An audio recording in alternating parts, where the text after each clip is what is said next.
attend, to even accept that bag of money, it came with the stipulation that you would not talk about these things. It was fucking forbidden, Dave. Yeah, it's so easy to talk there as long as you agree to not talk about this laundry list of shit that they don't want you to talk about. And Dave, maybe you didn't read the contract. In fact, I'm confident you didn't. So, what if you did end up talking about things they didn't want you to talk about? What would have happened? Would you have ended up like one of the many people who were sentenced to death for criticizing the government or making, like, you know, what they deem to be destabilizing remarks? Because that's something that Saudi Arabia still does pretty often. Like, even in 2025, there's been a lot of executions, and one of them was a journalist who had made posts talking about corruption in the Saudi Arabian regime. His name was Turki Al-Jassar, and he recently was put to death on June 14th after being accused of terrorist crimes, including destabilizing the security of society and stability of the state, which, you're not going to believe this, Dave, there was no evidence for those alleged crimes. But don't worry, his family did at least get to visit him before they took his life, but his family wasn't informed that they were going to kill him. That was just a little surprise they sprung up. And they also haven't got his body, by the way, either. Weirdly enough, Dave, it seems like his crime was talking. I don't know, man, there's just so many things there that are just giving me this inkling of a suspicion that it's not exactly as easy to talk there as you like to claim that it is, man. I don't know, there's just little birdies out there saying that it's not exactly super easy to talk in Saudi Arabia. You just happen to agree not to talk about the things that they didn't want you to. Brother, this is just so fucking see-through. Why don't you just be honest and say that the money they offered was too much to turn down? At least that's honest. At the very least, you're being honest. Like, Bill Burr's trying the same fucking mental gymnastics too, as opposed to just admitting, yep, I took the money, I know it makes me a hypocrite, don't care, it was a lot of money to perform for like a day or two or whatever.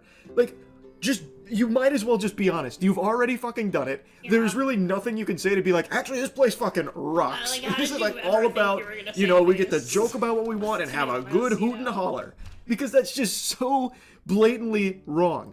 It is so provably false. There are so many things you can pull from to show all of the ways in which that is just not the case. Like, come on. People have the internet at their fingertips. They can easily just Google Saudi Arabia, like, speech laws or something. And you will find instantly, by the way, Turki Al-Jassar, who was just executed, he has been incarcerated for 7 years because of his crime of talking about things they didn't want discussed. And he was even allegedly tortured before they just recently executed him. Like, people can easily find this information, and yes, it does make you hypocrites. Because Dave Chappelle is someone that's, in this statement here, talking about how hard it is to make jokes in America because you might get canceled. And sure, fair enough, that is something that has been going on in America for a while now, and it super sucks. Unfortunately, it's only becoming more and more common now, too. It's fucking terrible. But, in Saudi Arabia, you don't just get canceled, you get canned. You get sent to meet your maker if you talk about things that they don't want discussed. Here, the worst thing that's gonna happen to Dave fucking Chappelle if he gets, like, canceled is he'll lose, like, a show.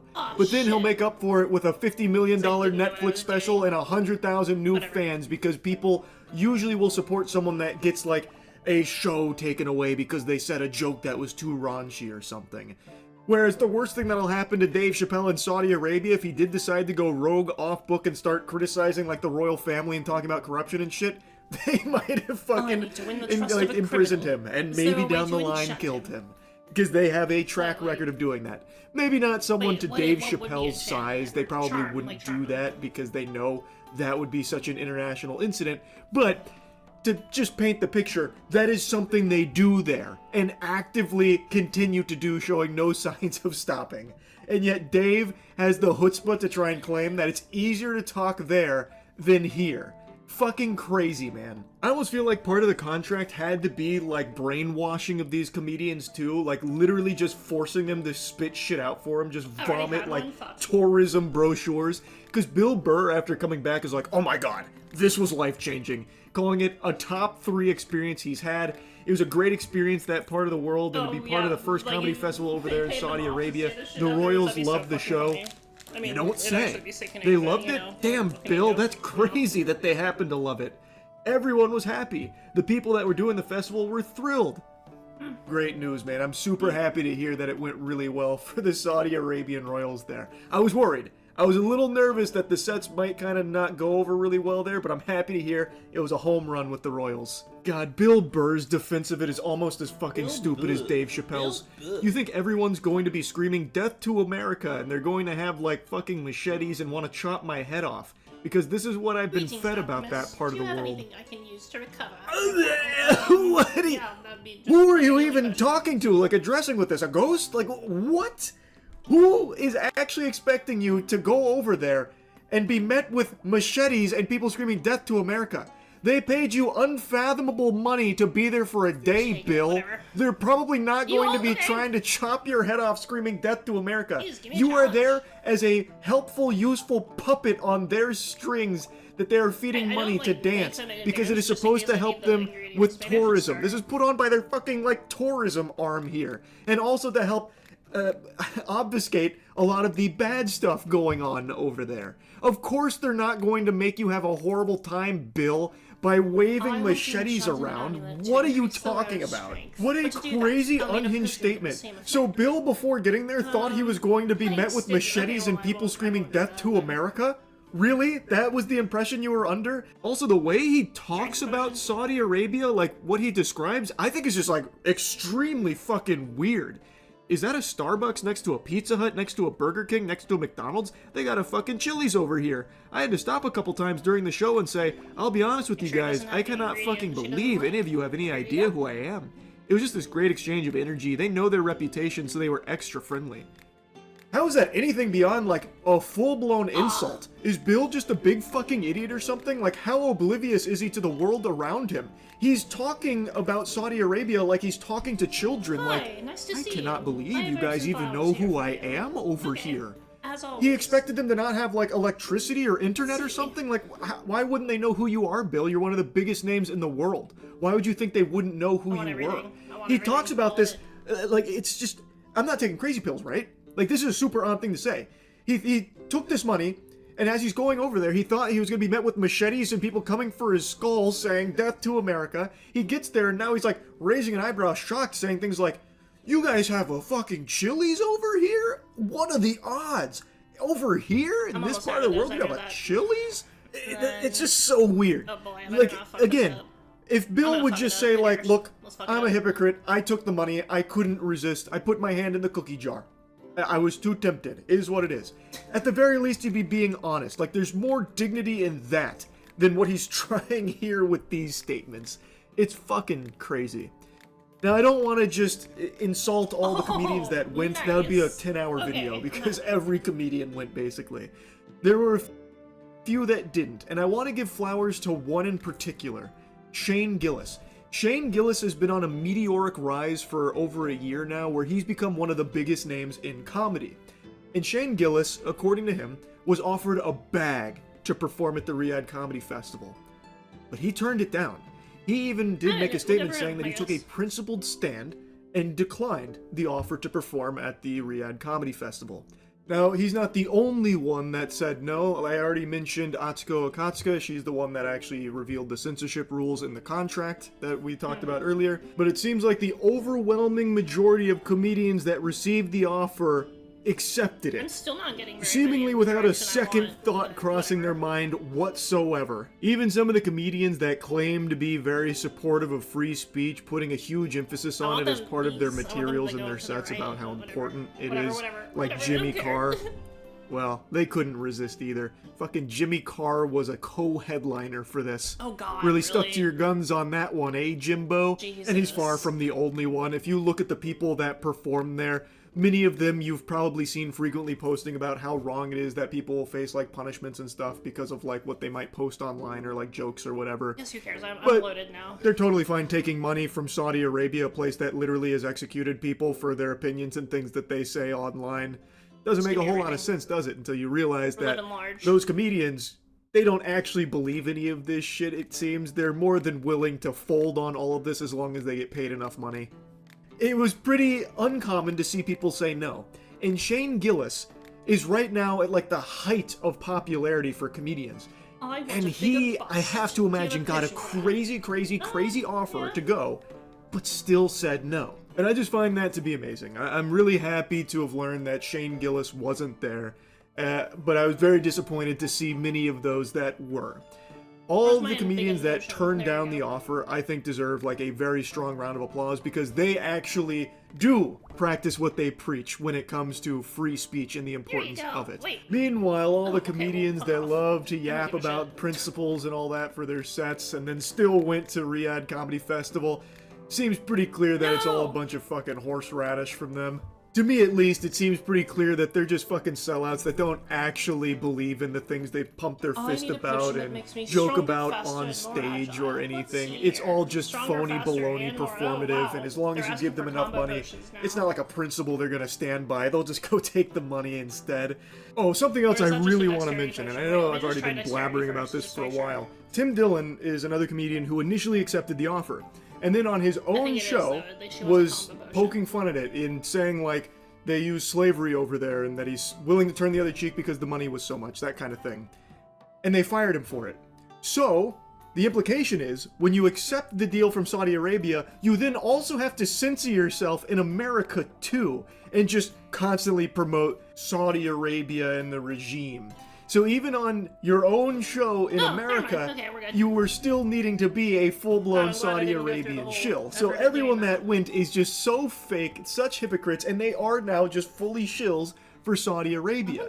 They're just so fucking fake, man. It's crazy. I'll stop blabbering about it. I know it's been a little bit already, but it's so sad. It's pathetic. It really is. Anyway, that's really about it. So yeah.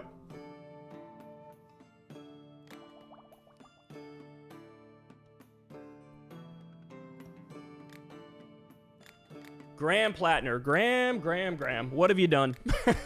What have you done, old Grammy boy? Old Graham Cracker. All right, so there's a lot to talk about here, but let's dive into it. So main...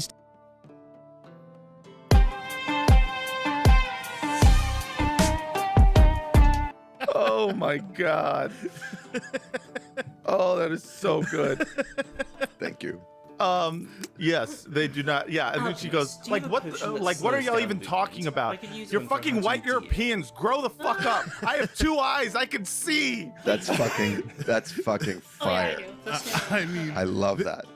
This is, I mean, she just went to Israel and did a WWE style heel turn. Yes. Just to their faces. Except to me, it's a fucking baby face. It's a baby face, of course.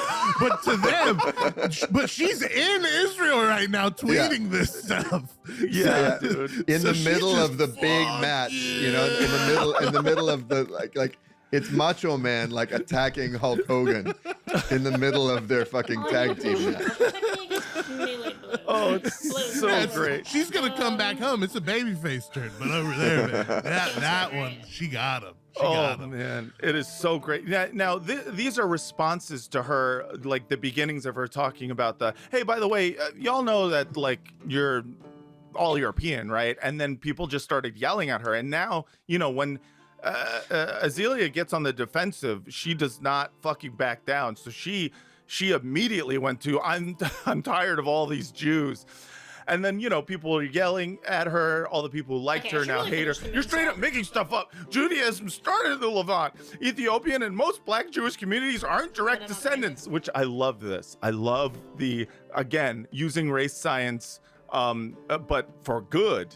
Like for him, he's like, and by the way, Ethiopian and black Jewish communities are not actually Jews. That's essentially what this Israeli is saying. And in the same tweet, he's totally disclaiming essentially Arab Jewishness. So after fucking decades of using black and Arab Jews, yes, both materially for their labor, for their, you know, their assistance in the demographic war, and rhetorically, he's like, yeah, they're not real. They're not the real ones. Right, exactly. I mean, and that's, you know, that's how like you can't be offended at someone just using this very same race science that you use to justify your fucking existence and your apartheid state against you. You're doing it too. Sorry, you are also doing it. You can't be offended by it. If you're gonna do phrenology, right? You can't be upset when someone does frenemies-ology. Oh no! Now they're measuring my skull. Says ancient African religions aren't Israelite Judaism, and Black or Arab people have zero claim to being Israelites, and unlike them, Ashkenazim have majority Levantine ancestry. Look, man, who fucking wrote the song Israelites? Desmond Decker, a black right. man. That's right. Come on now. Oh, yeah, come on. And then, more has Boris, bit.ly/scads. Fucking Unfortunate, but I need it. Trigger finger with the Skad Skazbara link. Yeah, that is that's Adam's skanking Ska playlist. Okay, so Ariel, another Israeli commenter, wrote, and this, my beloved Jews, is why you shouldn't endorse mentally ill celebrities just because they agree with you. Ashkenazim are descended from Israelites. Cry about it. And, this is a response to her saying, no, I'm talking about Black American Christians who live in Israel. And yes, Blacks and Arabs are the true Israelites. Ashkenazim are Jews, but you are not Israelites. Okay, get out of here. This is the where it fucking hurts Dr. is Seuss there. book, the story of the Sneetches, with the That's right. those creatures with the stars on their bellies. And then, Yes. I can't do anything right. And Oh I feel my awful. God, I love it. Even I though I'm love not it so sick. much. And You have then a potion that makes she you responds to that tweet with, see, Just a now I anti-radical understand why potion, people but he needs support a weak one of Palestine. And What's there so it is. fantastic about this is that what turns her is not a kind of substantive argument or like moral appeal to like history or Palestinian humanity. It's just fucking coming face to face with how obnoxious and odious Yes. Israeli Ashkenazi Zionists are, and how, Right. and she can feel when she's being used, and she refuses to be. Well, maybe she acceded to being used previously, but yeah, It really is the Hasbro life cycle just condensed. yes. You get to see everything, and it just all happens so quick, Dude. It's such a miracle of nature, isn't it? It really is. I mean, Beautiful. there should be, it's a new Jewish holiday. Just like, wow, what a miracle. God made this Wonder of probably wonder, avowed miracle. anti-Semite be pro-Jewish for 9 days. Wonder of wonders, miracle Hey, of come on, miracles. fucking God beat took you, us bitch. Bara by the hand, turned it around, and miracle of miracles. So yeah, and now people are just like, they're all yelling at her. I love this tweet. Breaking: D-list singer Azealia Banks says she wants to leave Israel after her genocide propaganda tour goes sour and she receives hate from Zionists. And this is a quote tweet where she just writes, "I want to leave now." My work here is done. My work here is done. Honestly, I want to leave now. It's really good. Crying. Oh. It's so beautiful. I'm actually crying. Oh man, Guys, I think we've earned it. I think we have to play. let's I do think it. we have to play this because I think she qualifies. She sort of. qualified. Yeah. I forgot what I was doing. Oh, I was making a week. I was just chasing execution.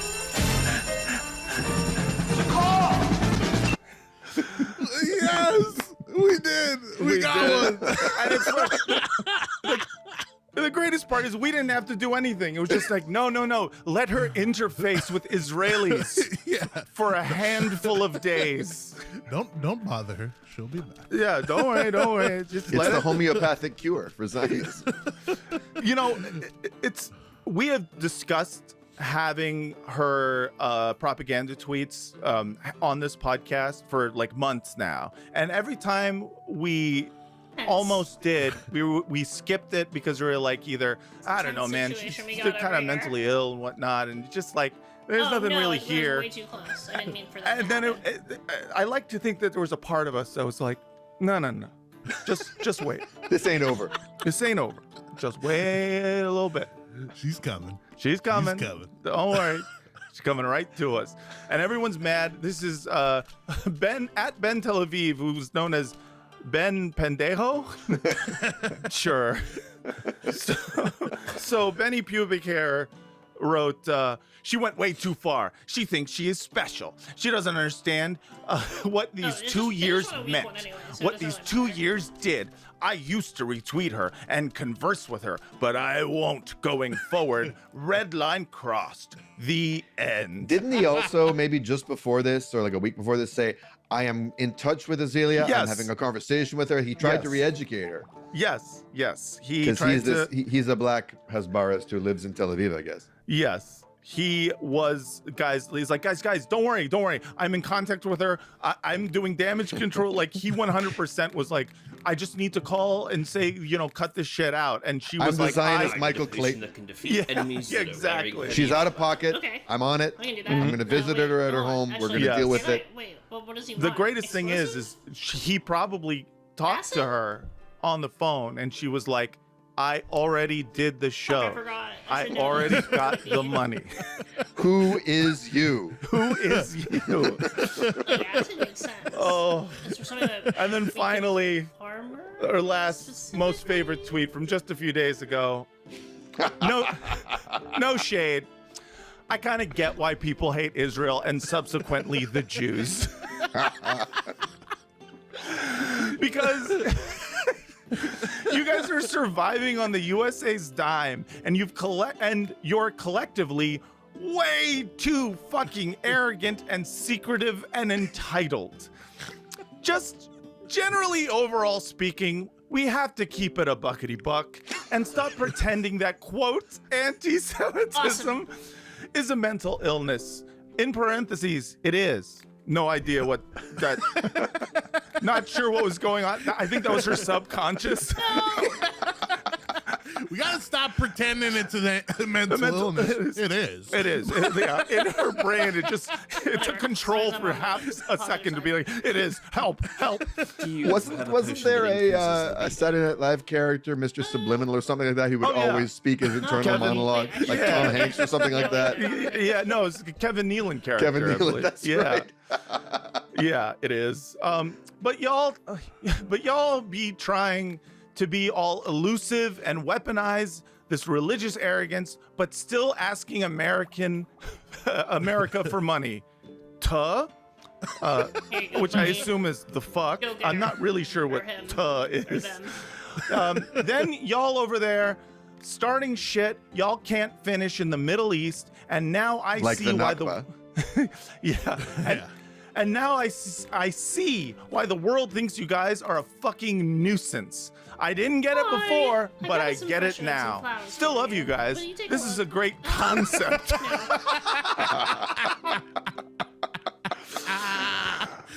Oh, but it's way less of a country and still more of a Every working moment. concept. Damn. Honestly, grow up. This one's really useful. You've So got lots expensive. of potential. That is one of the best smackdowns of Israel and Zionism I've ever read by anyone. Don't even look I at it, don't look at know it, don't look it at is like an incredible screed on really what makes Israel so abhorrent to people outside of the, wanton murder, the brazen genocide that they're currently live streaming. It's like, other than that, it's that you guys are essentially supported by the United States and Western powers dime. And Ah. you're so arrogant about Yeah. yourselves. You're That's so right. convinced of your own superiority No! Oh my that God, I you keep guys fucking up. can't even look yourself in the mirror and get the correct reflection back. That's right. It's- And it she was is- right from the start that Israel is a vibe. Okay, But you know what give the it thing about vibes are? Is they can easily Get out of here, shift. go away. Yes, Leave me alone. if you've ever You- taken acid, That's you right. know Elvis, vibe do you changes happen to can have be someone good that can help me and vibe changes can be bad. She wants Or a if you've ever done hallucination any coach. drug that wears off. Yeah, exactly. Yeah. Exactly, dude. She kept I it a don't remember what the buckety buck. Cthulhu She You did know? keep it a buckety buck. She won line. She kept And- it a shekely shekel. She kept it a shekely shekel.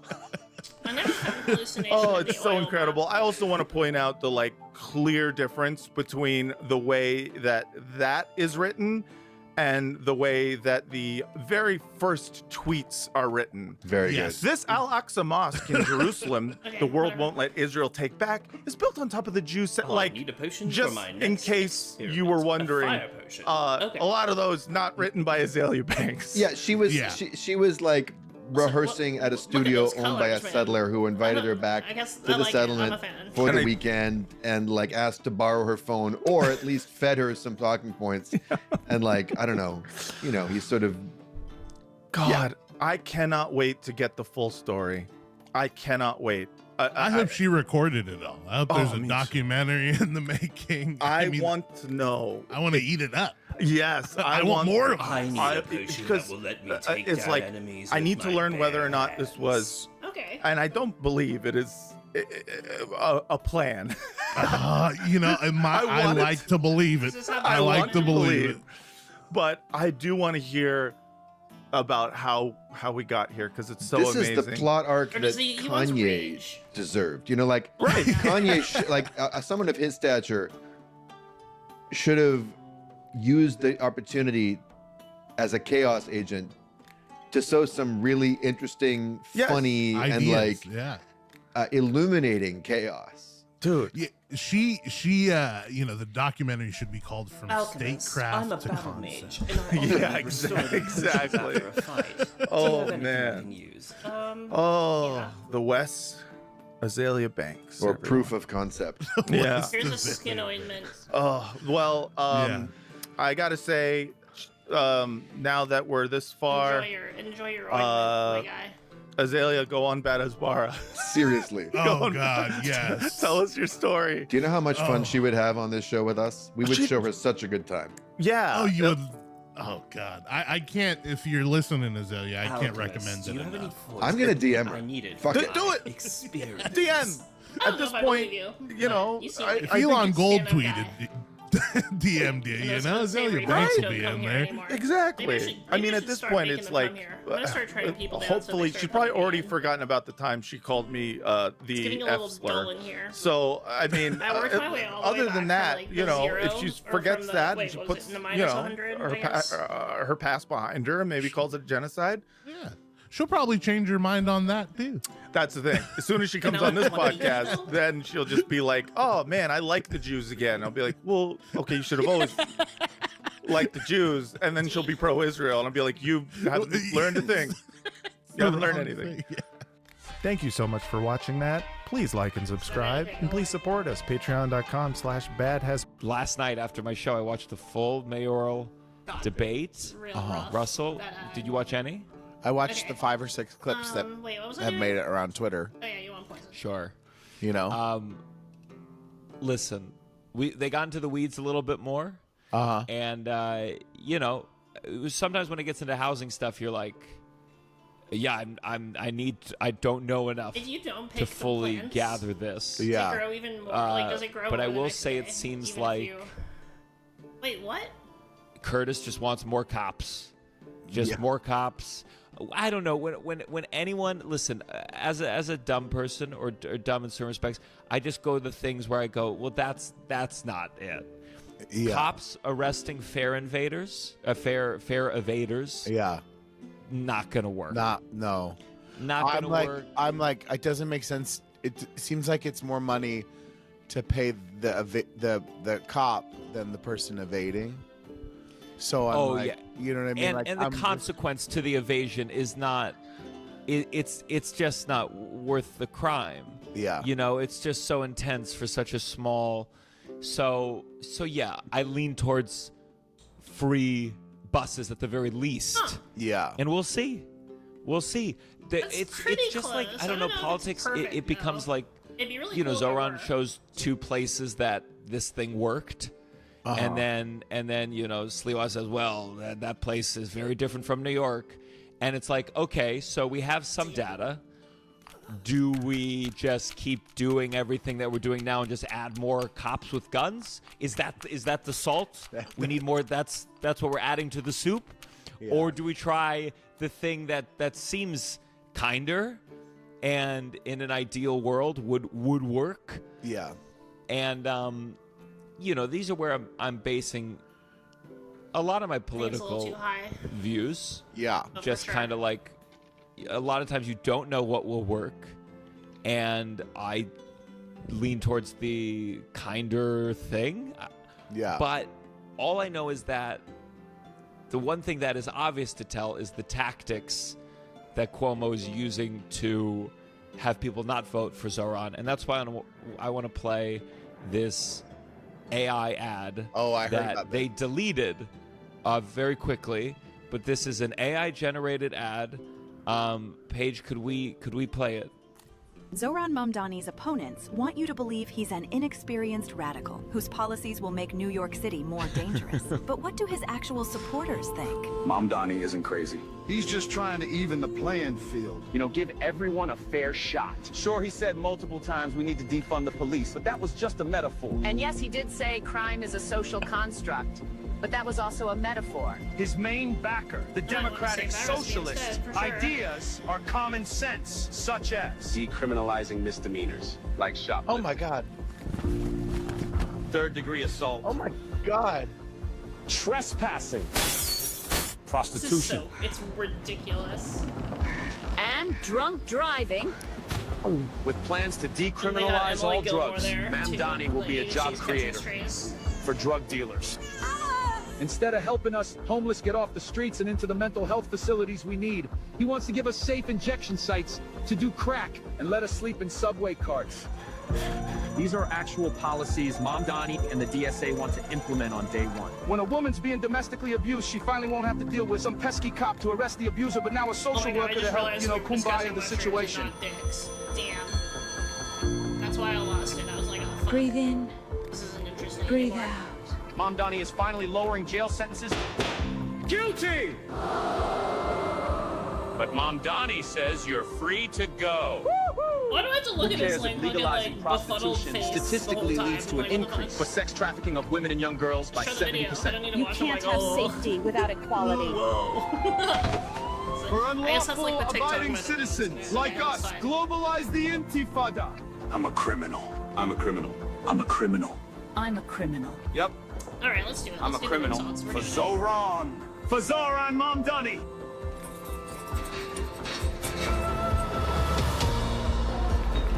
First things first. I didn't have a real job until I was 30, but sure, give me the keys to the city. What's the worst that can happen? Paid for by Cuomo for NYC. I actually was very moved when they let him out, when they let them all out. I was like, yeah, let them out. That drunk driving woman I can go either That way. Actually, I don't know. Like right around there. is such a funny, specific thing that people who are drunks, like everything else was like, you could fit into a category of like, oh, and then you're like, just a random drunk driving woman. That's Now, crazy. before we get into this, we do full disclosure. There's a little bit of bias. Russell did audition for the wife abuser, Yes. Oh, yeah. but And I think he did a better job than you could have. No offense. He just really you felt it. he did. He had hit a Yeah, woman that's good. before. He You had could hit feel someone, it. Yeah. Oh yeah. That's crazy. Yeah. So again, like it goes back to. It's like, again, I'm not. There's times I go, well, I don't know. I don't fucking know if the injection sites for a drug, someone who's addicted to drugs, to do it safely. I don't know if that will backfire in ways I can't foresee. But the way that they pitch it is like, yeah, we're cool with all the drugs here, and it's like, no, to see the dumb version that Cuomo's trying to present, the fear-mongering, is so obvious. I feel it's so obvious It should with be. Jewish stuff, of course, with the globalized Intifada stuff, where Zoran has to like bend over fucking backwards to This is be why I don't like, say any of these, 'cause they never work out just I exactly want to how I help. want them to. I want to take down anti-Semitic crimes, or like, you know, the sex work thing, which is like, it's fucking nuts. To present it like that, to be like, yeah, it's just he wants to legalize all sex work. It's like, I don't know. Also, all I is know that is still how pimps dress? Do they still What? dress that way? Do pimps still dress that way? I mean, I don't. They will once Sauron's back in power. They've been a little more subtle about it recently. But you wait, those big fedoras, they're gonna spike in sales. No, I'm when thinking Sauron's back. But I'd like want to say one that's just like in general east direction. So I don't think. So yeah, there was a lot of things in there. Someone was breaking down. Well, first let's just talk about Sauron eating the rice. I mean, dear Christ Almighty. Well, shut the fuck up. All even like the guy stealing had to have a kifia too. Oh, like no, you're and like then the power went like out. That's why it went away. That's they had multiple times where it was like the Palestinian flag, the thing. Like you're like, oh my god. Like, also, it bothered me that I know it's AI, but he's stealing from like a CVS that's definitely not in New York. It was so big. It was like a big suburban CVS that I was like, you know what I mean? You're like, that's not even my city. Like, what are you like? You can't even get that right. Like, the eating of the rice thing. You know what bothers me so much? I think so my babysitter on my mom's side, we had a live-in nanny, and she and her daughter lived there, but they were Filipino, and we ate Filipino food my whole childhood. So we had so much rice, and I remember watching her. She fed my sister sometimes and would pick up the rice with her hands, and it's just like New Yorkers who grab the fucking greasy ass pizza with their hands and bend it and shove it in their mouth hole. To judge rice is just so upsetting. I love eating with my hands. Yeah, I love eating with my hands. No, who fucking cares? I mean, it's a ridiculous I don't criticism know. that you would It's never just make, like, listen, if you want to make an appeal on if you just saw somebody the like eating, like a white strategies person eating of wings. how to make New York better, that's fine. But when you have to resort to that much fear-mongering and racism, then I just don't think you're not even, you don't feel secure enough in your positions to make the argument. Yeah. And you don't see Zoran making some AI ad where Cuomo's shoving a greasy pizza in his mouth so he can finger the intern. Oh my And it's God. like, I mean, I'm just saying, you don't see him doing a bunch of Italian Cuomo slicking back his hair, going like, I'm gonna make him sleep with the fishes. That's his plan to cure homelessness in New York City. What other Italian stereotypes? I want to do more. You don't see Cuomo eating a spaghetti. Eating a spaghetti. It's a lot of food stereotypes with us. Eating spaghetti. Doing the Lady and the Tramp thing with a spaghetti and kissing, I don't know, what's his name? Christopher Columbus. Yeah. It's a spaghetti and he eats it and then it goes to Christopher Columbus's asshole. Yeah. What else is Italian? Okay. The Mob, spaghetti. Mob, spaghetti, Sopranos. Oh, like close to the family, too close. I am so sorry that I'm talking about Eugenia Cooney again. I had no intention of making 3 videos in a row on her, but it seems like everything is just sort of happening at once. And now there's some really, really serious stuff going on that we really need to talk about, and I just couldn't let it wait. Fast travel options. First, we spoke about, as you will know, the whole TikTok lawsuit thing. That's a whole mess. That's crazy. Then we were talking about the weird AI videos that are going around because that was pointed out to me. And now we have some very, very serious allegations that are being made. So this is something that came up on my TikTok, and it's something related to allegations that were made about her previously, but with new information, new evidence, and it's really bad. It's really, really bad. Like, I'm not exaggerating. This is awful. And again, like I said, I just couldn't wait to make this. I couldn't be like, oh, well, I've already done other videos on her about her. Like, this is serious. Now, I did wait. So this person posted their videos about Eugenia in parts. So I waited at least until all the parts were up. So we have everything to go through here. Until all the parts were up? So this was one of the first things that this person posted. The account is WTF is this timeline. So there you go. And Oh, cool. it says, I've just have it paused because it's just like a music in the background. When a lawsuit against TikTok has Eugenia Cooney mentioned in a big part of it as being bad for kids because of her body. But I've known long before she's been on this app that she's unsafe due to the fact that she had a covert PDF file ring in her community that I was a victim of for years, not even talking about the ED influence This might be like aside. beyond my capacity for like. So you can see what I mean when I say this is bad and this is serious. And yes, this is like one of those things this where is you hear something it and that's it's like, come yeah, up this is about bad, but this will Eugenia probably get in sorted the out past, without me. that she had Without me some being involved. dangerous people in her Discord server. And it was being said that she was complicit in this, that she knew and didn't care. But she claimed at the time to not know how bad these people were, right? And I think she might have said it was just one person. So she claimed to not know how bad this person was, when this person was actually a convicted criminal. And I and a lot of other people just believed her that she didn't know, because I don't know if I you know can you make don't that. vet I'm gonna try everybody now. that's in your Discord server. Maybe you should. I don't know. I don't have Discord, okay? I do not use Discord. But at the time, I vaguely remember being like, well, she probably didn't know, and it was really stupid that she didn't know, but she probably didn't, right? So it's not like she was complicit. But now this person is posting more and has actually posted about this in the past with screenshots and evidence of some of the stuff going on. So let's watch the first talking video that she does on this. So first of all, I'd like to say I might be doing some censoring here. I'm trying my best because every time I talk about her, a lot of her fans try to mass flag me I'll and give get us my like stuff what, taken like 2? down. I don't know. Because I they was don't gonna want say the 5 fact minutes. that It's starting to feel her like 2 minutes. I don't community know. I don't and know. she was willingly getting herself involved in this. They like it to be shut down as much as possible. So we'll put that out there.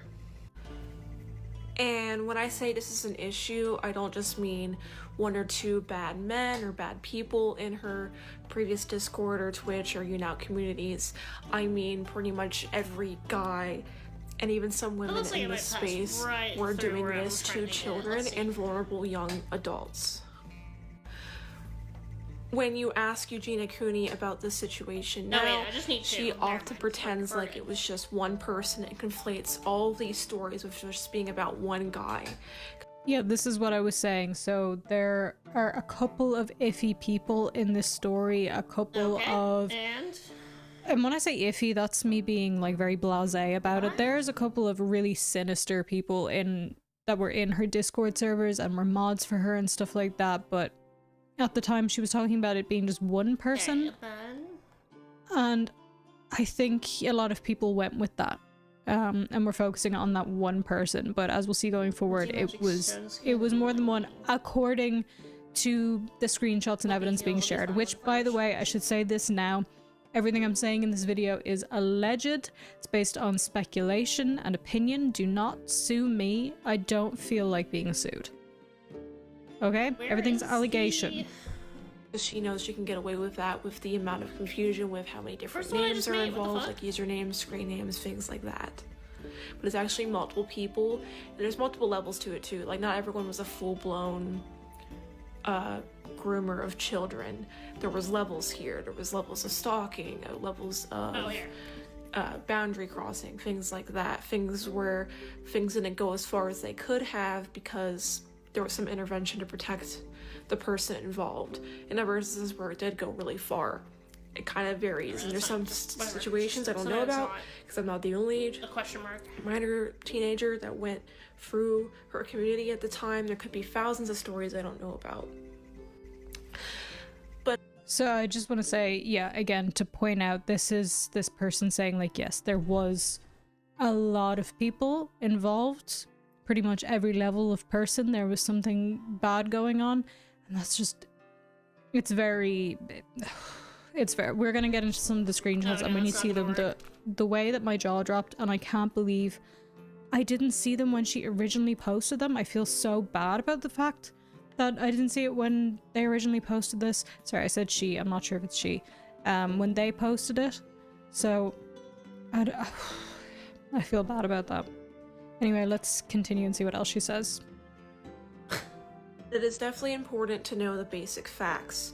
There's a lot of basic facts now, is that one, a lot of her former moderators have full-on said that they were not allowed to ban certain people. Usually they were not allowed to ban certain people if they gave her enough money.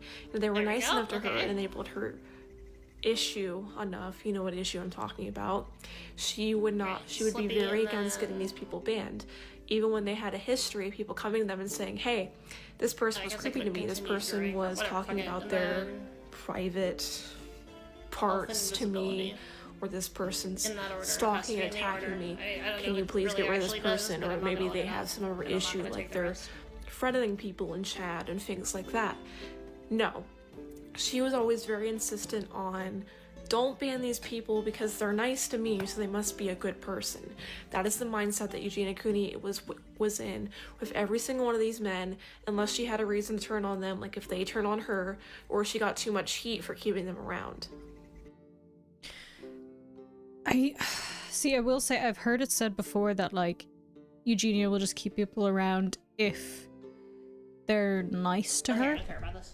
And he would often message me in the middle of my streams and berate me for things.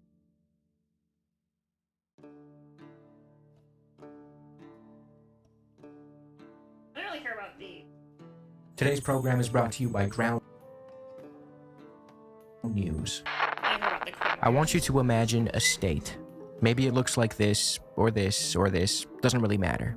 Now, imagine that this is a very wicked state, not because of any immutable characteristic or religion of the people who inhabit it, but because it's built on and sustained by genocide, apartheid, and ethno-supremacy.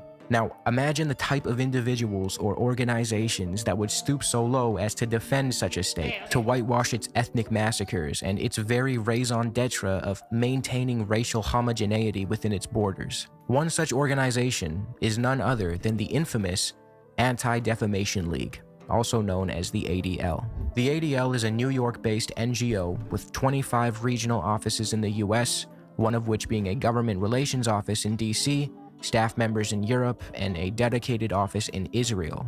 It was founded in the early 1900s in response to anti-Semitism and quickly laid out its mission statement: to stop the defamation of the Jewish people and to secure justice and fair treatment to all. For a time, the ADL engaged in genuinely respectable activities. In its early years, it mobilized against the notorious anti-Semite Henry Ford and his newspaper, the Dearborn Independent, leading to the paper's cancellation. In the 1930s, it worked to monitor and counteract domestic pro-Nazi groups and later campaigned for the 1964 Civil Rights Act, despite simultaneously engaging in actions that directly contradicted these efforts, but we'll get into that later. This early conduct helped the ADL build its reputation and paved the way for it to become a 501c3, a charitable nonprofit advocacy organization exempt from paying federal income tax on revenue tied to its stated mission. However, the ADL also carries a dark and twisted past, one completely incompatible with its mission statement about securing justice for all, and directly contradictory to its self-identification as a civil rights and advocacy organization. I'll be upfront about what this video is. It's an exploration of the central tension between the organization's stated goal of humanism and fair treatment for all, and its contradictory alignment with state power to serve its aggressive political ambitions. This is a story of what happens when one prioritizes not the well-being of all people, but the pursuit of power and the interests of a single nation-state and its ideology of Zionism, while claiming to care for everyone, and the corruption, brown-nosing, and betrayal that inevitably follow. We'll dive into all of that in this video. But first, a word from today's sponsor. Ground News is a website and app that shows you how a story is being covered across the political spectrum, letting you quickly compare and contrast how narratives differ between opposing sides. Take this story about J.D. Vance heading to Israel to reinforce the supposed ceasefire. The contrast in reporting is striking, even just from the headlines. Left-leaning outlets don't shy away from describing the Trump-backed ceasefire agreements as fragile and unstable, while right-leaning outlets use words like bolster and stabilize to frame the deal as something that's working, but might just need a little reinforcement. I like to pay extra attention to these word choices because they often give the game away and tacitly reveal the motives of the outlets involved. Ground News also shows you each outlet's factuality, ownership details, as well as which side of the political spectrum is predominantly covering a story, so you can check whether it's being properly represented. And if you're worried about missing something, as I often am, the Blind Spot feed highlights stories your usual outlet. Today, the ADL is unequivocally known for its pro-Israel advocacy.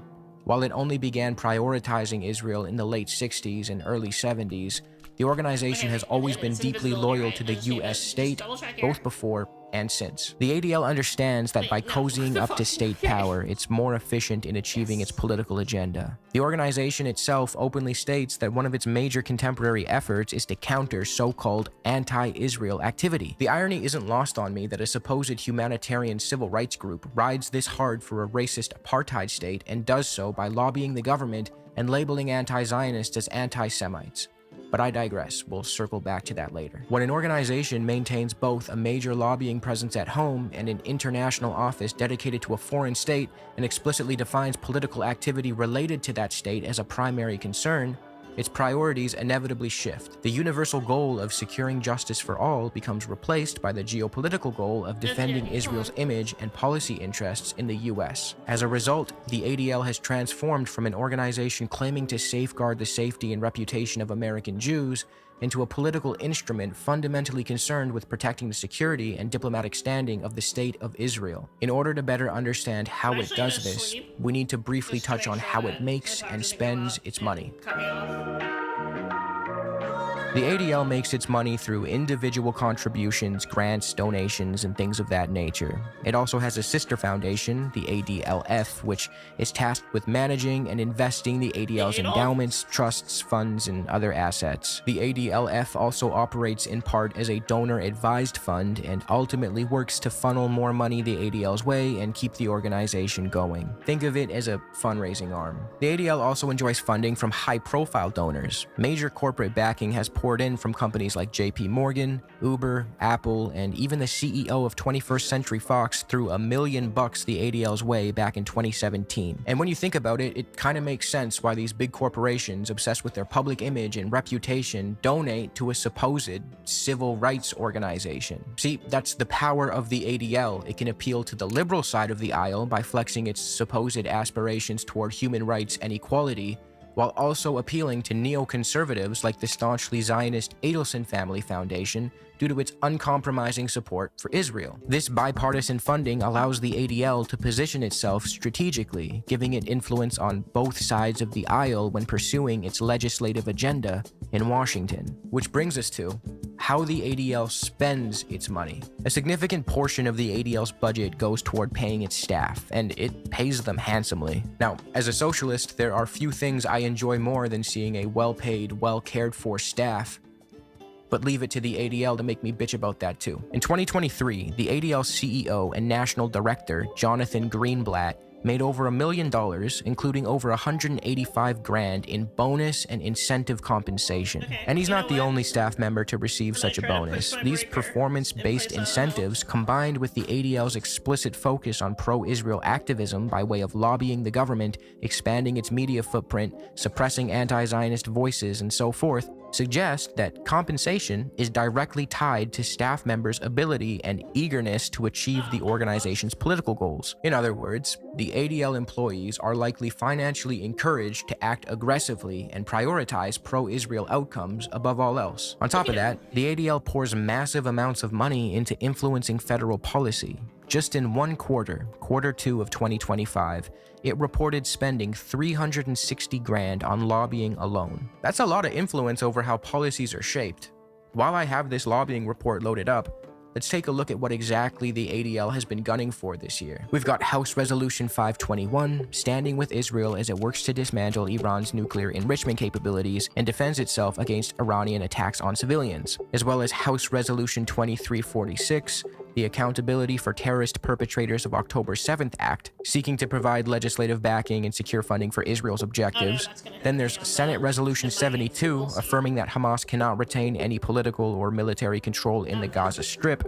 Kind of a weird thing for an American organization to give a shit about. There's also House Resolution 3050, the Countering Hate Against Israel by Federal Contractors Act, which prohibits federal agencies from contracting companies engaged in a boycott of Israel. And the list goes on, trust me, we will bring this back up in a bit. As you can probably tell by now, this is the real goal and function of the ADL. It's to enforce the prioritization of Israel. They euphemize this by claiming to fight anti-Semitism, and then they tack on a phrase about also opposing injustice wherever it may occur.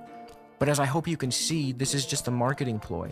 The ADL cares solely about Zionism. Even when it comes to anti-Zionist Jews, the ADL demonizes them and sides with Israel. Whatever good intentions the ADL may have had at its inception, its function today subordinates any stated goal of justice for all to defending Israel. It is fundamentally concerned with the security and diplomatic reputation of the State of Israel. But how does an organization that presents itself as an American civil rights group secure legitimacy in the public eye when its main goal is defending an ethnocracy on the other side of the planet? Especially at a time when large swaths of the population are coming to terms with the brutality of the Israeli state and the apartheid and genocide it commits against Palestinians. Well,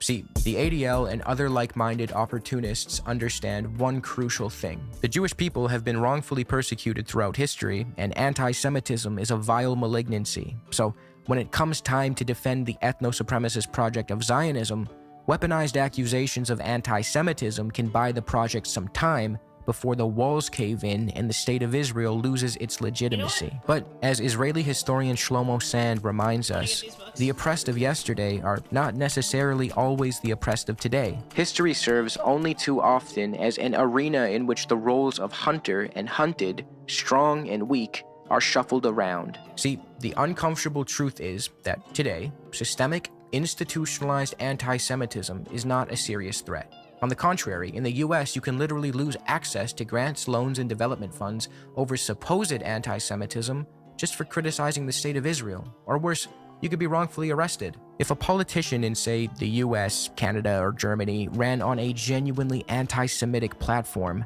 they would not have a prosperous career. Meanwhile, Islamophobia is widely accepted. We live in a time where elected officials openly refer to their Muslim American contemporaries with racially charged nicknames while calling for their deportation. If this sort of attack was levied against a Jewish American mayoral candidate, we, rightfully, would never hear the end of it. Anti-Palestinianism in particular is a bigotry that has demonstrable effects. Thousands upon thousands are killed, their land stolen, and they are subjected to apartheid, all while our Western governments support their tormentors both morally and financially, while manufacturing the narrative that the oppressors are actually the oppressed. What the fuck? Now, does this mean that anti-Semites don't exist? Of course not. They just don't hold institutional power the way anti-Palestinian racists, Islamophobes, and anti-Arab racists more broadly do. And even when a Western political actor does say or do something that could be seen as anti-Semitic, A, they are quickly shamed into walking it back, and B, they still support the State of Israel.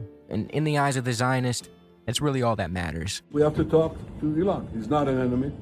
He's a friend. Again, I'm not saying that there's no such thing as anti-Semitism. I'm not even saying that there are no anti-Semites holding institutional positions. There are. I'm just saying that out and about open anti-Semitism is shunned and reprimanded wherever it rears its ugly head in a way that Islamophobia is not. Case in point, when the Young Republicans had their anti-Semitic chat logs leaked in October of 2025, the shapely young ladies responsible were immediately punished and forced to resign from their positions, which is good.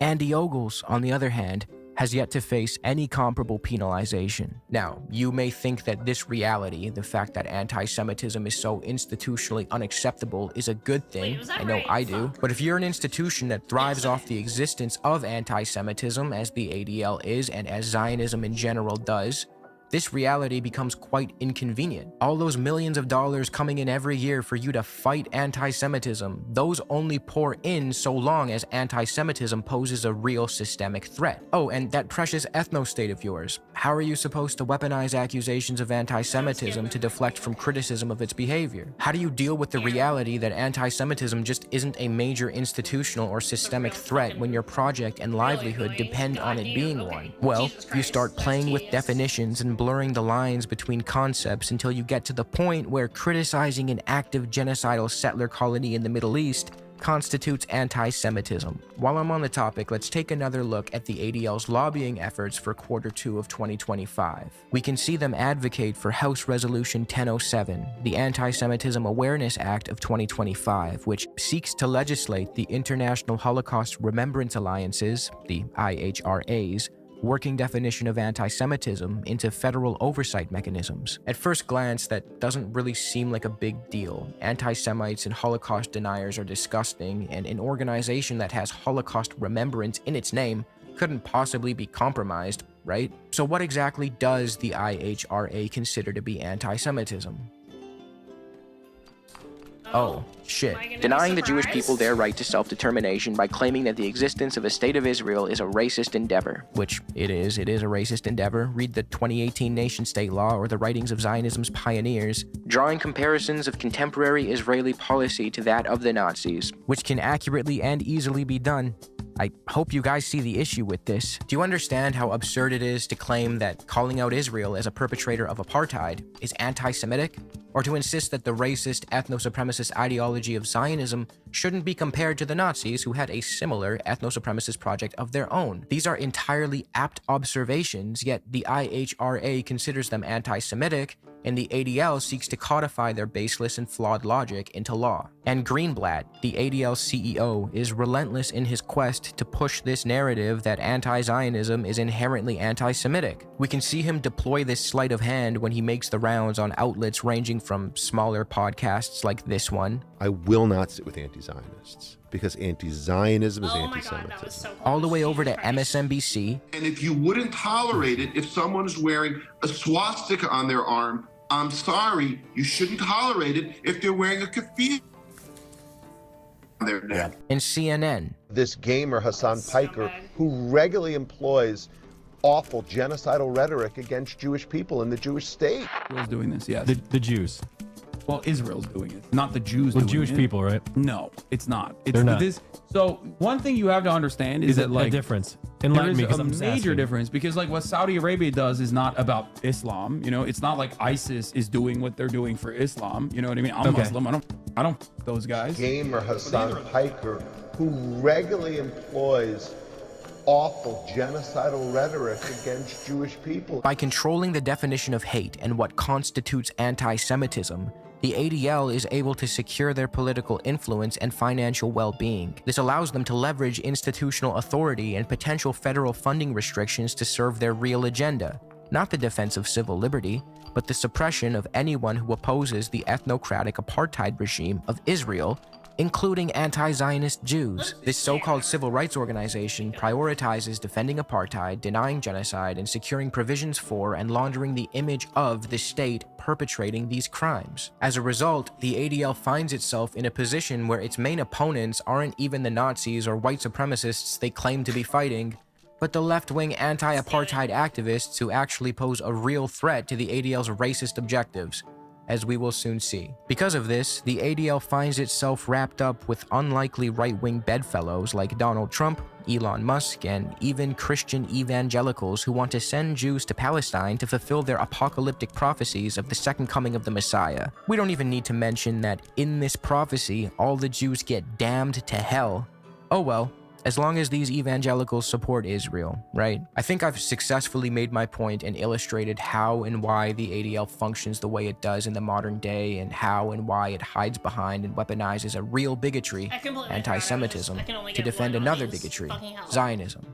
But this, as well as its lobbying efforts, are not the end-all be-all. The ADL's full, reprehensible legacy is rarely explored, and yet the ADL continues to benefit from being seen as a civil rights organization. So let's roll back the clock and expose the real ADL. Back during the Second Red Scare, also known as the McCarthy era, when a mere accusation of holding communist sympathies could destroy a person's reputation, the ADL publicly positioned itself as opposing McCarthyism. It criticized McCarthyist tactics and claimed to stand against the crackdown on political dissent and the consequent atmosphere of paranoia this created. In practice, however, the ADL's actions often contradicted its public stance. It worked with the House Un-American Activities Committee, an investigative body that would look into whether or not private American citizens were disloyal to the state or had communist ties, Definitely something that should exist in a so-called free democratic country. The ADL also purged Jewish communists from its organization, proving once again that it has no problems throwing Jews under the bus in its attempts to cozy up to state power. It even supported the highly controversial execution of Julius and Ethel Rosenberg, 2 Jewish Americans accused of espionage during the height of the Second Red Scare. Amid a wave of anti-communist paranoia and what many saw as outright anti-Semitism, the couple was sentenced to death in what came to be dubbed the American Dreyfus Affair, a reference to Alfred Dreyfus, the Jewish-French artillery officer wrongfully convicted of treason. The execution of Ethel Rosenberg in specific was incredibly disgusting given the fact that she seemingly had little to nothing to do with any wrongdoings. In fact, David Greenglass, Ethel's brother, is the one who, shortly before their trial, changed his story and accused his sister of being a co-conspirator. When Greenglass recounted this incident many years later, he admitted that he actually thinks it was his wife who was guilty of co-conspiracy, not his sister Ethel, and he admitted, "My wife is more important to me than my sister." He also felt the need to leave us with this banger, "My wife is my wife. I mean, I don't sleep with my sister, you know?" What a class act this guy was. Anyway, one would think that at a time where Jews were frequently and baselessly accused of being communists, an accusation rooted firmly in historical anti-Semitism, recall the whole Judeo-Bolshevism thing, the ADL would have done something to champion the Rosenbergs' cause. I mean, respected figures and intellectuals from around the world, including Albert Einstein, Pablo Picasso, Jean-Paul Sartre, and even Pope Pius XII pleaded for their lives, with critics referring to the case as a lynching, arguing that regardless of the couple's alleged crimes, executing them in a fit of anti-red hysteria rooted in apparent anti-Semitic sentiment would be a crime against humanity. So what did the ADL do? Well, the ADL outright denied that anti-Semitism had anything to do with the case, a surprising stance from a group so quick to brand anyone who criticizes Israel as an anti-Semite. In fact, the ADL even partook in a letter denouncing those seeking justice in the Rosenberg case and argued that they were trying to, quote, inject the false issue of anti-Semitism into this story. Incredibly rich coming from them. To top it all off, then FBI director and infamous POS J. Edgar Hoover apparently recommended that Ethel Rosenberg be sentenced to 30 years in prison as an appropriate punishment. But Judge Irving Kaufman, an American member of the ADL's Civil Rights Committee who presided over the case, ignored Hoover and outright sentenced Ethel to death. Bro out-eviled J. Edgar Hoover, the guy who worked to get Fred Hampton extrajudicially murdered in his sleep. This period shows a clear pattern. The ADL consistently sided with the U.S. state over politically dissident Jews. Even in the modern day, Jewish civil rights organizations like If Not Now and Jewish Voice for Peace are constantly smeared by the ADL for their unforgivable crime of criticizing Zionism. This loyalty to state power, even when it means betraying its supposed civil rights mission, is a defining characteristic in many ADL scandals. Just as the ADL took a public, ostensible stance against McCarthyism, it also publicly championed civil rights legislation in the 60s. I mean, it was a supporter of the '64 Civil Rights Act, so at least we can clear its name when it comes to the struggle against anti-black racism and place them firmly on the right side of history in that regard, right? Wrong. Just as the ADL was inconsistent, to say the least, in its anti-McCarthyism, so too was it when it came to anti-black racism. For example, back in 1967, the ADL smeared the Student Nonviolent Coordinating Committee, SNCC, a key figure in the civil rights movement, as a... I don't even know if I could say this. I'll just throw it up on the screen, read it for yourself. The ADL accused SNCC of being anti-Semitic and said that it was akin to the KKK, all because it published an article opposing Zionism. SNCC even clarified, saying that their issue was never with Jews, but with Zionists who oppress others. But this is just the tip of the iceberg. Yes, the ADL supported the '64 Civil Rights Act. Good. They're supposed to be a civil rights organization, for fuck's sake, that's the bare minimum. But they also rallied against and smeared black leadership for decades. Aside from their attacks against SNCC, they also rallied against the Movement for Black Lives and other similar figures. In typical liberal fashion, the ADL does not shy away from condescendingly telling oppressed groups how to resist and shaming them as irresponsible when they opt for methods the ADL disapproves of. To recall its disgust toward the Student Nonviolent Coordinating Committee, The ADL's then national chairman said of them, "SNCC is no longer a responsible civil rights group.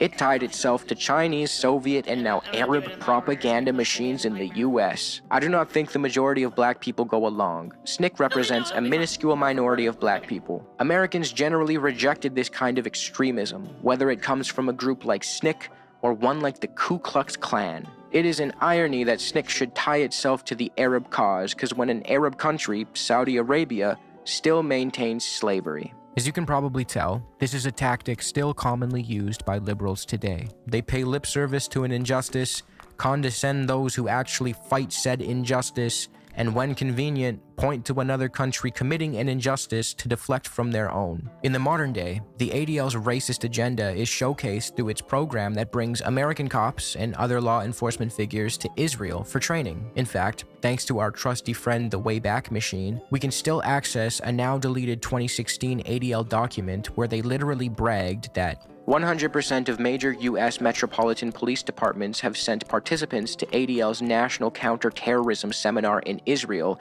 and ADL's Advanced Training School in Extremist and Terrorist Threats. Look, I'm no policymaker, but all I'm saying is if my country's police have a reputation for being racist assholes, the last place I'm sending them for training is fucking Israel, the genocidal ethno-state that literally legislates ethno-supremacy and conceives of itself as the nation-state for one ethnic group exclusively. This ADL exchange program has been accused of exacerbating the militarization of American police, reinforcing racist stereotypes of Arabs, Muslims, and other people of color, and fueling excessive violence against them. In fact, in the wake of the 2020 murder of George Floyd at the hands of an American cop, a leaked internal memo quoted senior ADL members reflecting on their organization's role in sending American cops to receive training from serial human rights abusers in Israel, and wondering if this was related to increased police brutality at home. Quote, "In light of the very real police brutality at the hands of militarized police forces in the US, we must ask ourselves difficult questions, like whether we are contributing to the problem. We must ask ourselves why it is necessary for American police enforcing American laws would need to meet with members of the Israeli military. We must ask ourselves if, upon returning home, those we train are more likely to use force." At the end of the day, the ADL is a fundamentally anti-left organization that couldn't give less of a shit about upholding civil liberties. They are pro-Western imperialism, pro-hyper-militarized police, pro-colonialism, pro-apartheid genocide deniers, and more than fine with racism and ethno-supremacy as long as it benefits their preferred in-group. This often places it in alignment with the right wing, another group it claims to oppose yet has no problem cozying up to when the topic is crushing the left, the only political force that actually threatens its racist imperial ambitions. This accusation is further backed by the ADL's endorsement of multiple Donald Trump executive orders targeting Americans who criticize Israel, particularly students. One of these orders, signed in February 2025, threatens to deport people simply for protesting in support of Palestinian rights. This, alongside the ADL's approval of anti-BDS legislation and its push for increased censorship on social media, urging tech companies to, quote, knock the anti-Zionists off the platform once and for all, has drawn the ire of free speech advocates who see these moves as fundamentally incompatible with Americans' First Amendment rights. The ADL will side with whoever it needs to in order to advance its geopolitical goals and prove its loyalty to both the US and Israel, even when that means abandoning its own mission statement. In 1993, a major revelation about the ADL's activities came to light, marking one of the most scandalous moments in the organization's history. It was exposed for running a large-scale illegal spy ring. For over 30 years, the ADL had employed a spy by the name of Roy Bullock to obtain intelligence on individuals and organizations it considered anti-Semitic or hostile to Israel. Bullock had had a history of collaborating with the CIA and the FBI, and even collaborated with a San Francisco Police Department intelligence inspector who is believed to have illegally given him information from confidential police records. When it all came to light, the operation was exposed to be massive. Bullock's database was filled with files on over 12,000 individuals and 950 organizations. And it wasn't just Nazis and white supremacists the ADL was surveilling, even though that's who they claimed Bullock was tasked to keep tabs on. The The ADL was spying on a wide array of left-wing figures and organizations ranging from prominent civil rights groups like NAACP, ACLU, and Arab American Anti-Discrimination Committee, to labor unions, to activists who opposed Reagan's dirty wars in Latin America, to congresspersons, and more. This ADL spy ring even helped spark the 1987 arrests of the Los Angeles Eight, a group of Muslims, 7 Palestinian and 1 Kenyan, who were falsely accused of supporting terrorism and ordered to be expelled from the US. These individuals had their homes raided and were detained without charge or trial. To make things worse, this situation only came to an end relatively recently in 2007 with a judge throwing out the case and referring to it as an embarrassment and a festering wound. Now you would think that the ADL, who claims to care for the just treatment of all, would have stepped in and denounced this unjust detainment, but they didn't. On the contrary, they played a massive role in the injustice. But the craziest part about this 1993 ordeal was the discovery that the ADL was selling information to foreign governments. Oh, by the way, do you remember the Rosenberg couple we talked about earlier? The ones who the ADL championed the deaths of because they were supposedly working with foreign governments?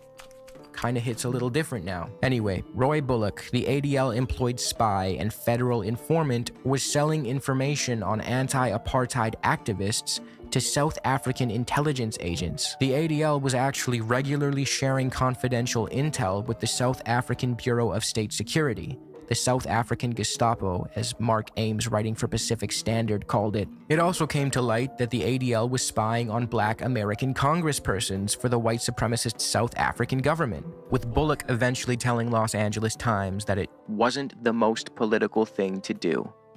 That's great. As American journalist and author Sasha Polakow-Saransky pointed out in his book, The Unspoken Alliance, the ADL also has to live with the inconvenient fact that it actively worked against and slandered Nelson Mandela and his ANC while boosting propaganda about them. As the anti-apartheid campaign turned its attention to Israel's links with South Africa, the ADL entered the propaganda fray, publicly attacking Nelson Mandela's ANC with arguments that mirrored those of the hardline security officials in Pretoria. And in case you think that this behavior has been remedied and it's well in the past, you'd be wrong. The ADL still does this shit. In 2020, the ADL was caught spying on Tatiana Rebel, an American activist who opposed the ADL's program of sending American law enforcement for training in Israel. So, not only does the ADL defend and bootlick the current apartheid state of Israel, but it also collaborated with and defended the apartheid state of South Africa. I keep coming back to the same question. For a group that claims to exist to fight anti-Semites and other hateful forces, why are they constantly attacking left-wing groups, anti-fascists, and humanistic figures? Well, to circle back to an excerpt from Polakow-Saransky's book, where he details the mindset of Irwin Saul, the national director of fact-finding for the ADL from 1967 to 1997. By the early 1980s, Saul had come to believe that neo-Nazis and skinheads were no longer a major menace to American Jews or the State of Israel. Instead, he believed that the greatest threat to Israel emanated from the Soviet Union and the American left. As a result, Saul's fact-finding department shifted its focus from white supremacists and Aryan nationalists to every imaginable left-leaning organization in the country, from pro-Nicaraguan Sandinista groups to the anti-apartheid movement. And this sentiment was corroborated by the ADL judge David Rose, who warned back in 1971 that opposition to Israel and to American support for Israel may replace Vietnam as a key issue of the far left. See, it's not about fighting anti-Semitism or fighting racism. It's about defending Israel by fighting those who are fighting racism. And the ADL's tactics and goals haven't changed since. In 2017, as white supremacists were rallying in Charlottesville, Virginia, the ADL urged police to infiltrate and surveil the situation using undercover cops. They even issued a now retracted primer for law enforcement. Now, I know what you might be thinking. Okay, who cares? Fuck those Nazis. But the white supremacists weren't the ones the ADL was primarily concerned with. The ADL advised cops to infiltrate and surveil the anti-racist protesters with the goal of potentially using the intel to prosecute them. Shouldn't a supposed humanistic organization be more concerned with the literal Nazis and not the anti-fascists? In short, the ADL may have started as a civil rights organization but has transformed into a political apparatus built to defend hardline Israeli policy above all else. Armed with immense wealth, bipartisan donors, and deep institutional reach, it doesn't protect marginalized voices, it protects power at their expense. This has led to the deterioration of the ADL's credibility, from Wikipedia editors now considering it an unreliable source, to the magazine Jewish Currents conducting a detailed audit on the ADL and concluding that they are dishonest, ultimately beholden to Israel advocacy, and that their reporting claiming that there's a rise in anti-Semitism is faulty and, quote, skews the data. By weaponizing its moral authority to silence dissent and shape U.S. policy in Israel's favor, the ADL functions as a non-state enforcer of a foreign agenda and little else. But that's not where I want to leave this video. Sure, we can all point and laugh at the ADL, at its corruption and hypocrisy, but I don't find that to be the most interesting takeaway, and that's not why I made this video. I'm also not particularly concerned with why the ADL is so obsessed with Israel. I understand Israel's strategic importance to the US. I also understand the ADL's obsession with cozying up to state power. I also understand the material benefits that the State of Israel offers Jews worldwide at the direct expense of Palestinians. It makes sense why people who benefit from Israel's strategic role in the Middle East and those who find themselves in the in-group that Israel serves would be in favor of it. That's not exactly a revelation. I'd rather ask the question, how did we allow such a corrupt and dishonest organization to become the voice of authority when it comes to civil rights? The signs have been clear for decades. Why the fuck is Greenblatt still invited to CNN, CBS, and all these mainstream media outlets when we've known for decades that his organization is crooked? The uncomfortable reality of the matter is that societally in the West, we tend to operate on a different set of rules when the topic involves Israel or Zionism due to a flawed belief that they are an inextricable part of Jewishness, a topic that we treat as a political third rail.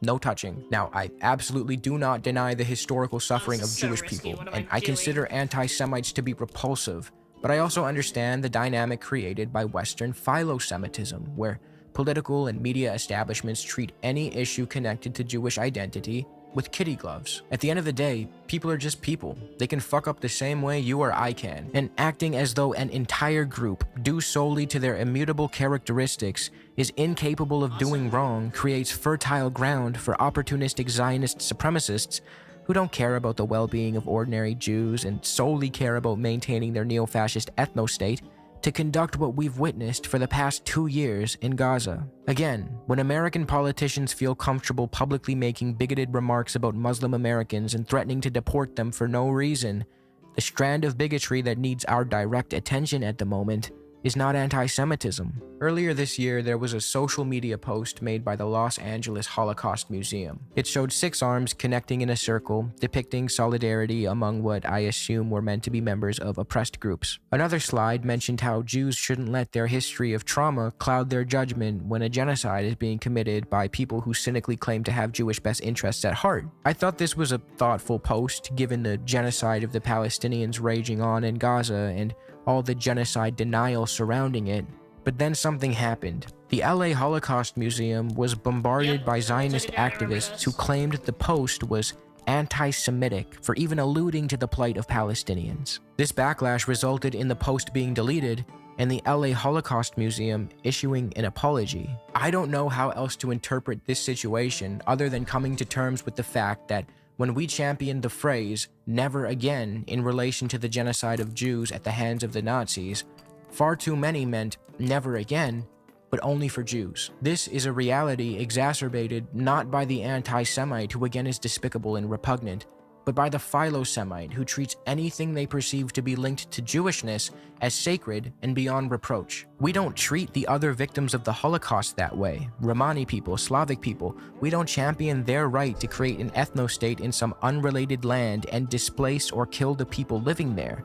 Only in the case of Israel do we not only give this a pass, but defend and fund its ability to do so. Again, the Zionists who hide behind Judaism are not an appropriate representation of what it means to be Jewish. Obviously, they are cynical actors who have hijacked Jewish identity to shield their nationalist political project And when push comes to shove, they will gladly sacrifice Judaism for Zionism. The consequences of Western philo-Semitism, of applying a separate set of rules to Israel and taking Zionist leaders at their word when they claim to act in the interests of Jewish people, are on full display in Gaza. The West cannot be allowed to make up for the shame it feels regarding the Nazi genocide of Jews by facilitating the Israeli genocide of Palestinians. While I'm on the topic and have your attention, my friend Dahlia, who along with her 3 children and husband are survivors of the Gaza genocide, could really use our help. She and her husband are teachers, English and social studies respectively, but due to the immense destruction in Gaza, they obviously are unable to work. Because of this, they are struggling to pay their rent and make ends meet.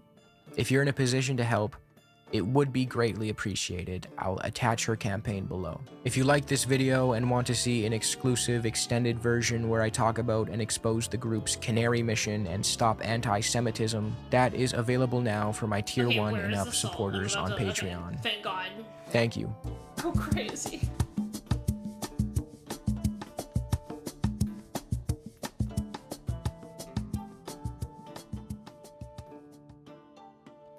So that's Dersh in his own Also, words. I do not know what happened to my first wife. I don't know. Okay, this is where I'm going. This is where I'm going. This is where I'm going Do with I this try to segment. make Like, fucking you know, Silent Hill work? you see Alan Dershowitz on TV, and you think to yourself, God, wanna what a make what a my tiresome asshole this guy is. I can't believe I have to see his dumb, ugly face on TV. For these people on the Vineyard, I'm really tired. Wait, what time they is have it? clearly It's they 2. clearly have a problem I'll with just him keep now looking out, because for a he bit, has and then I would go to bed. gone on Fox News or Tucker to defend Trump from the Mueller investigation, because this is what really excites and animates Oh, them yeah. is impeaching Oh, Trump yeah. and high crimes and Daddy misdemeanors. or Mueller, whatever. spank me. It's Here's probably a my good thing, comment. Too, since I would have lost all In the progress I years just made before if I this, ended the game. did none of these people want to socially ostracize Alan Dershowitz for fucking kids? Allegedly? Yeah. Or maybe also allegedly killing his first wife? Yeah. Here's real quick. Or any of the things he said about Israel? No, of course yeah, not. of course not. That's all acceptable to them. Because guess what? Half of those motherfuckers are probably on the Jeffrey Epstein flight logs as well. Oh, yeah. Just in case you don't know what I'm talking about, Alan Dershowitz was one of many names that turned up on the flight logs of Jeffrey Epstein's private plane. I've been Alan Dershowitz took many private flights with someone who was once his friend, who he now claims he is not friends with and only spoke to about raising money for Harvard. But they have a friendship that goes back to 1997.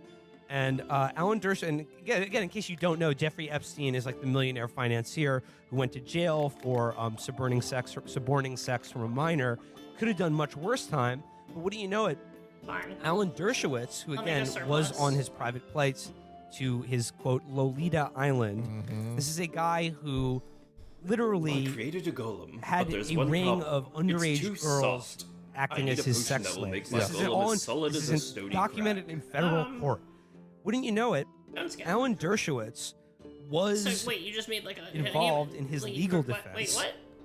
And was also involved. mud He was involved in crafting the plea that sent Jeffrey Epstein to prison for a very short amount of time for what the crimes he did, but most importantly, kept it out of federal court, and also kept any of the victims or accusers from only two? testifying, Yep. or releasing any of the other names, naming anyone else. Donald Trump in 2002 tells New York Magazine, I've known Jeff for 15 years. Terrific guy. He's a lot of fun to be with.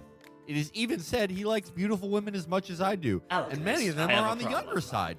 No I'm doubt about it. incredibly Jeffrey clumsy. enjoys his Do you have a social potion life. that- So I'm reading. Hey, hashtag QAnon. Here you go. I want to look I'm into reading that. he was going undercover, dude. I'm reading Donald Trump was going undercover on that plane. I'm reading that from Gawker, who did a great write-up of this when these names got leaked. He goes, what's more, I'm reading now, what's more, Dershowitz told American Lawyer he is loyal to his wife, who is always by his side. I've been married to the same woman for 28 years. She goes with me everywhere. People know that I won't argue a case or give a Well, speech unless hello, my wife Alchemist. travels with Any me. interest in This some is not the nice profile of mushrooms? someone who By the screws way, around. I could use a But, potion. according Okay, to the yeah, I flight can do logs, Dershowitz was close enough to Epstein to have accompanied him on a flight from Palm Beach to New Jersey's Teterboro Airport as early as December 1997. On that flight, the pair was accompanied by a number of people, one unidentified female, a Hazel, and also Claire. The logs also show Dershowitz on a flight from Bedford, Mass. to Teterboro in October 1998, a flight from Teterboro to Martha's Vineyard in 1999, and a 2005 trip from Massachusetts to Montreal, showing him traveling with Epstein, Tatiana, and others. One thing the logs don't show, Dershowitz's wife traveling with him. He has denied all of this. He says he claims that his relationship with Epstein was entirely professional and that allegations that the two were chummy were a total bum rap. Okay. He was specifically named by one of Jeffrey Epstein's accusers as a person that Jeffrey Epstein made her have sex with.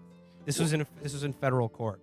If we are shutting out somebody who is exactly like a Frank Miller character from Public Life, like a villain in a Frank Miller graphic novel, what have we become? Listen to this. Dershowitz would later play a significant role in negotiating the NPA on Epstein's behalf. Indeed, Dershowitz helped negotiate an agreement that provided immunity from federal prosecution in the Southern District of Florida, not only to Epstein, but also to any potential co-conspirators of Epstein. Thus, Dershowitz helped negotiate an agreement with a provision that provided protection for himself against criminal prosecution in Florida for sexually abusing Jane Doe number 3. So this guy knows the law, and I think it's interesting, like, his two most famous cases are O.J. Simpson, which we all know about, and Klaus von Bülow. Klaus von Bülow, if you don't know about, is another very rich man whose wife died under very suspicious circumstances. Well, this should be fun. You can take this moment to queue up your Menaker Movie Corner pick of the week See what happens for here. Barbet Schroeder's Reversal of Fortune. If you'd like to see Jeremy Irons in his Academy Award-winning role playing Klaus von Bülow, highly recommend it. Oh It's a shit! great I didn't film. even notice Jeremy the Irons, model. who is Oh wait, but it's only Klaus von this Bülow guy, so later it doesn't in even life. matter. It says, Dershowitz says, I've been with my wife for 28 years. That's his second wife. He had a wife before that who also died under very suspicious circumstances. Here's what we know. According to what little can be is he's done a magnificent job of scrubbing her from the public record. But apparently, she committed suicide after a very brutal child divorce and child custody battle in which she alleged physical and emotional abuse on behalf of Mr. Dershowitz. It makes me think. That she then I don't know died what to very happen to mysteriously, me. and there's I almost don't no want that to mention of happen her. to me. But Do you I've have suggested it something that can before. protect me from Google lightning Alan strikes? Dershowitz, Okay, first wife, for some interesting Wow, reading this is material. I just think it's weird that like his most famous legal maneuver is helping rich men very obviously guilty rich men getting away with murdering their wives when his first wife died under very suspicious circumstances in the middle of a bitter divorce and custody battle. Odd. Then add to that I need a potion is that will make my close body younger. relationship with an actual I want a pedophile and sex rejuvenation trafficking potion. psychopath like Jeffrey Epstein, who had a personal plane that basically was a prostitution service Okay, for I his can't very see anything rich and anymore. powerful friends, I have way too including many Prince enchanted Andrew pages. and Bill Clinton and Donald Trump and Steven Pinker of Harvard as well. Wait, Steven Pinker was on He's in the flight Rejuvenation logs. potion. Again, like this is hearsay. I'm sure, as Mr. Dershowitz would tell you, like this wouldn't hold up in court. I'm just saying, like these are the facts that we know, and you can judge for yourself. This is the person whose social life became the all-abiding obsession of the most powerful and influential news organization in the world for the past week. Nowhere in those in the 5 or 6 articles, or even in this interview with Jeremy Peters, did they ask him anything about his connection to Jeffrey Epstein No. and his appearance on his private planes. Well, that's not about his ideas, and this is really about the closing of people's minds. You know what? I really hate when people will try to shut down that conversation. Yeah. He also mentions in his many TV appearances on this, he compares it to McCarthyism, and he also compares it to college safe spaces. You know, of course. that Oh, little please. buzzword Yes. that will activate the pleasure centers and yes. in the minds of Oh, yeah. Tucker Carlson's audience, and he mentions it in the New York Times as well. It's again very funny that he would mention trying to shut down debate on college campuses, because he has literally been at the forefront of attacking any university, public or private, that will host any kind of speaker, BDS. any kind of BDS, any kind of forget BDS, Punish them. and just any Palestinian speaker Punish on them. campus. Punish them. He has demanded that he be allowed to appear on stage together and offer a rebuttal. And if not, then their funding should be cut. exactly. So he is very much at the forefront of creating a safe space for Zionism on American campuses, and has attacked Finkelstein. And Finkelstein, again, look it up. Finkelstein found not just outright falsehoods in Alan Dershowitz's case for Israel, where he claimed I definitely do have one. 70,000 Palestinians were exiled in the Nakba. Add a zero on there, pal. But also outright plagiarism in his footnotes. Got Norman Finkelstein denied tenure and has since moved on. So this is Alan Dershowitz, and this is the guy who's been given basically unfettered access, not just to Fox News, but to the New York Times I remember the bottle was to shaped really paint weird. this case about himself as a kind of the lone principled man, the guy who was born in New York who roots for the Red Sox. That's how Just he thinks. a grotesque gremlin.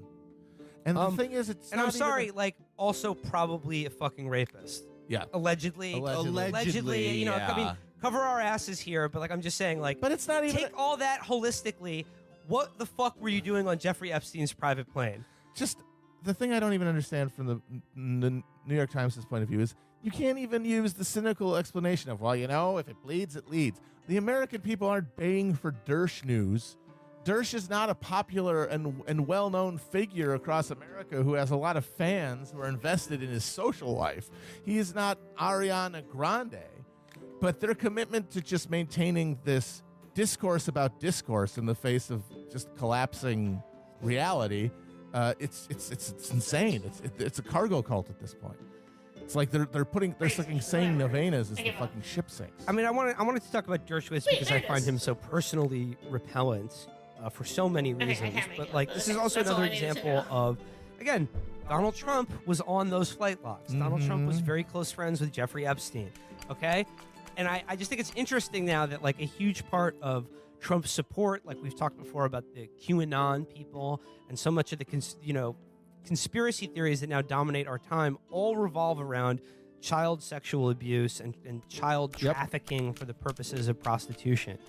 And these people, they seem to see evidence of this everywhere except for actual documented cases of child abuse and molestation. Just this week now, what is it? House GOP, Jim Jordan, Freedom Caucus head of the Freedom Caucus. God, yeah. Now 7 What a history to former that students of his have said that he pulled a Paterno. Yeah, he was the Joe Paterno to the Jerry Sandusky figure in this college wrestling team. How just statistically, you're the Republican Party. How do you have 2 guys over the course of the decade in House leadership who are pedophilia affiliated wrestling coaches? How? It's astonishing. Felix, I would say by 2024, a third of the GOP caucus will be people who Maybe appeared not on wrestling Sex coaches, Predator. but sexually abusive wrestling coaches. Yeah, I mean that's the way forward. That's clearly that's what And not voters just want. that, staying in Ohio, in the Cincinnati area, there was just an article today. Their test run on pedophile wrestling coaches was Dennis Hastert, who's we need another wrinkle to his character. Oh, he's beholden to a local ice cream baron in Illinois. That's just the third thing we need for him. A third kind of heat. Oh my But god. yes, a judge and Trump supporter in the Cincinnati not gonna area take it? was convicted of human trafficking.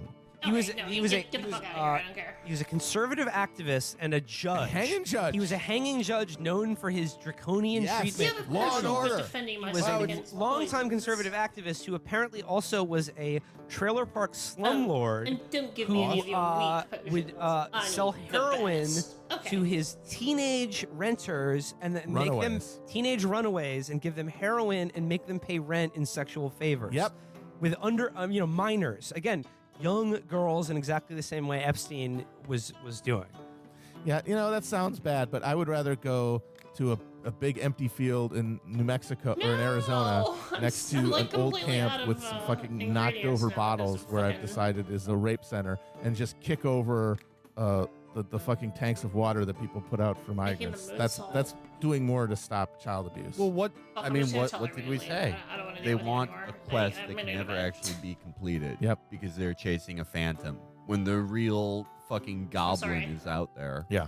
And then what they do Sorry, is they I'm say, sorry, go you know what QAnon was talking about now?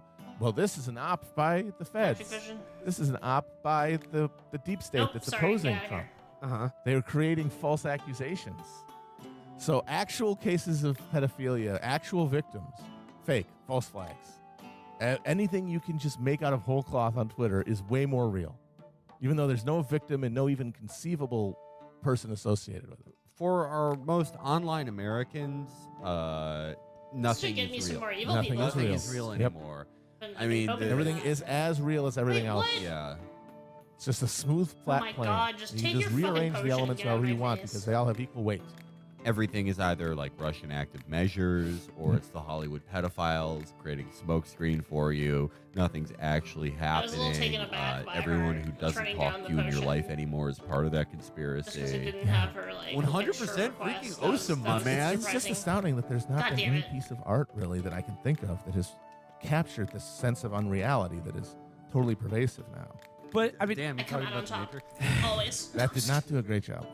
I don't know. I mean, I just think it's so perverse in its Okay, in sleep time. people's just And then- adamant real and sleep steadfast refusal to recognize the everyday evil that is just in Hold on. front of their Let me, face, and instead me give up. enlisting all of it Bathroom. into this baroque and idiotic conspiracy in which Donald Find Trump myself. is somehow a good person.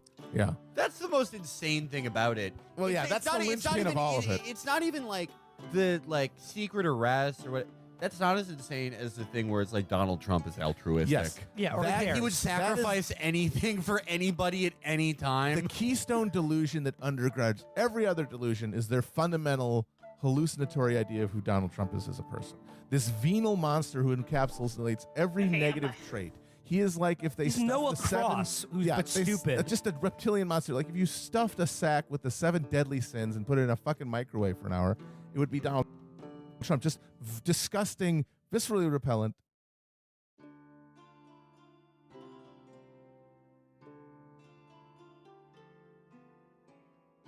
An oyster farmer and military veteran who entered the Senate race in Maine as a relatively unknown Democrat.